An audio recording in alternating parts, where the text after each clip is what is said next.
How exactly do you approach a film when the creator of the comic it's based on hates it? Well, it seems that Alan Moore hates pretty much any movie based on any of his comics, and while sometimes he has a good reason to, other times he's just being overly temperamental and unaccepting of the differences in mediums. So, seeing V for Vendetta, I was already on guard because he called it an abortion. That's pretty harsh words, unless maybe Alan Moore likes abortions. You wouldn't think so, but hey, he's pretty eccentric and frightening, you know? After seeing the film, I can tell you that comparing it to Dead Fetuses was a bit extreme. It's not a bad movie, but at the same time, it's almost a completely different beast than the comic, as the filmmakers completely missed the point of the book and replaced Alan Moore's own heavy-handed political agenda with their own heavy-handed political agenda, with just a lot less subtlety. The book V for Vendetta is about a post-apocalyptic future where the Cold War ended in nuclear conflict. England got the least of it in the way that they weren't nuked, but their government is now in a fascistic state that oppresses all forms of freedom. Out comes the opposition, an anarchist terrorist named only V, who wears a Guy Fawkes mask and blows shit up, undermining the government at every turn. That's basically what the movie is about, but there's a whole lot of changes to the fundamentals. It takes place not after a nuclear war, but after a biological one between the United States and Middle East. Instead of England being a fascist state, they're more of a Big Brother-type dystopia with a heavy emphasis on neoconservatism, creating a sort of pseudo-theocracy. Instead of an anarchist, V is really just a liberal who likes to blow things up, and this was Alan Moore's main complaint, that he created a complex story about fascism and anarchism, not demonizing or lauding either side, while the movie is a pro-liberal strike against neoconservatism, turning the fascist leader of England from the book into a Bush-era parable. Now, I'm fine with that, because honestly, it's all different shades of the same damn color to me, and as long as there's a good narrative and production, I'm sold. My issues with the story have nothing to do with the changes from the book, but rather the book itself. I can't for the life of me figure out why either an anarchist or a liberal, or whatever V is supposed to be, would wear a Guy Fawkes mask.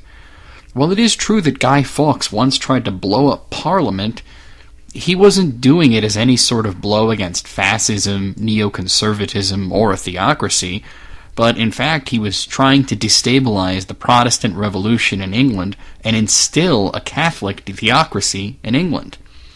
But now, thanks to the book and the film, every asshole teenager on YouTube wants to protest shit that doesn't actually matter, wears one of these stupid masks now. Thanks, assholes. What I can say about the film is that it is the least very fascinating and full of great performances. Hugo Weaving plays V for the most part, though some scenes have a different actor who played the role for a little bit before being replaced, with Hugo Weaving's voice being dubbed in. As the character constantly wears his mask, it's not like you can tell. Natalie Portman also does an excellent performance as Evie, the young woman under V's protection who becomes sort of a protege to him. One thing about the film, though, is that the government people who serve as the de facto villains in this case, well, that's just the problem. They serve as the villains and have very little characterization other than just mustache-twirling villainy, something that was skillfully avoided in the original novel. V retains his complexity, though, which I think doesn't help matters, as about halfway through the story you realize he's just as sinister as the evil government he's fighting against, as his methods include outright murder, torture, and lies, not to mention the fact that his motivations are more of a personal revenge than freeing the masses. Don't expect to find out his identity, as the character behind the mask is never named, or even seen clearly without the mask to enforce the idea that he's not a man but an idea. And I have to hand it to Hugo Weaving for managing to convey a wide variety of emotions despite wearing a mask that always has an insipid grin on it. The plot involves nothing more glorious than V's reign of terrorism in a year ending and beginning with November 5th. And, the government's increasing frustration and desperation by the end with what's going on. Though I have to say, for a movie that spans an entire year, the weather never changes. Well, what's important isn't the plot itself, but the characters and how they all go through their own arcs of characterization. And while I feel that the movie is fundamentally flawed, it at the very least is almost always interesting. I really did come away from this with mixed feelings.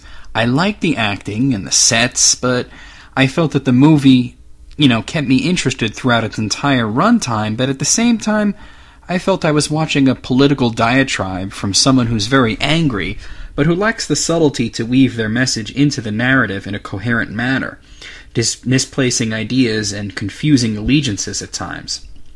So, what it comes down to is V for Vendetta is basically a bad political cartoon in the form of a pretty good movie.